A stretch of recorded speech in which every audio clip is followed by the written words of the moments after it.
you know, you definitely want a home inspector with experience.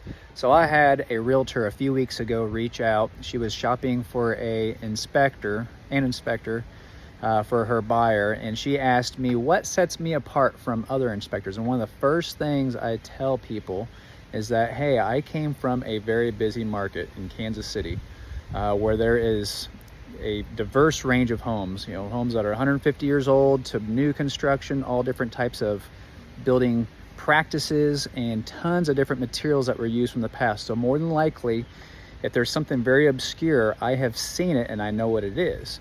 Because down here where I'm at now, 3 hours away from Kansas City, you know, it's very rural. You're probably not going to see very many obscure things. So an hour later, she calls me and sets up the inspection, and we do it, you know, a few days later, and she's there, and the buyer drove down from Kansas City. This is going to be a second lake home for them.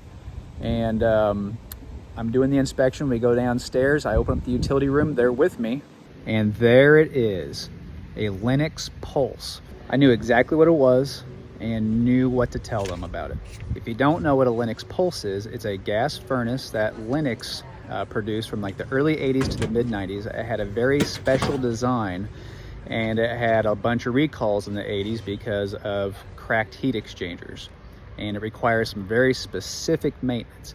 I have only seen about 10 of these in the last 12 years of inspecting, and I figured down here in southern Missouri I would never see one because 99.9% of the homes down here are completely 100% electric. So when I show up to this house and it had gas, and then I open up the utility room, there's a Lennox Pulse, that was a unicorn. So wherever you're at, if you're buying a house, hire an inspector who has seen a few things.